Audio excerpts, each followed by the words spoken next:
Journal Record editor Ted Struley joins us now to discuss other stories making news in business this week. Thanks for being with us, Ted. My pleasure. Well, healthcare providers are bracing for another cut in Medicaid reimbursements rate. Why?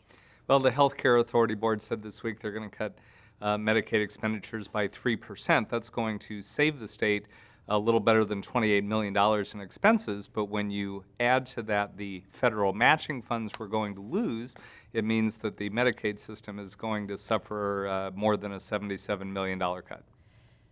City council members in Oklahoma City have passed an anti-panhandling ordinance. It's caused some upset. Can you tell us about that? Well, it has. The ordinance would ban people from the medians in our roadways. The city council saw that as a public safety issue, but particularly the publishers of the Curbside Chronicle, which is sold on those mediums by homeless people. It gives them a way to earn some revenue and has benefited several hundred homeless people over the last couple years, are concerned that they now have no outlet for that.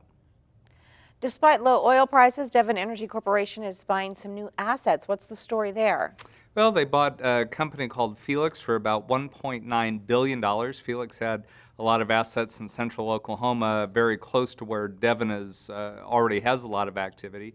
They also bought another company with some assets in Colorado for about $600 million, and then a Devon's spinoff company, a midstream company, in a separate transaction, bought a midstream competitor, Tall Oak, for about $1.6 billion. Airport officials are preparing for the possibility of thousands of travelers needing passports to board flights in Oklahoma next year. What's that about? Well, the Real ID Act was passed back in 2005, and it says that states have to have driver's licenses that are easily machine readable and that their driver databases be shared among all states.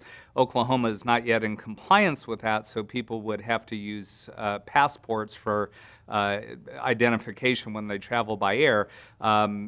Just last week, though, at a state chamber luncheon, there were legislators who said they have a plan to solve that problem early in the next legislative session. All right. Ted Struley with the Journal Record. Thank you for being with us. Always happy to be here.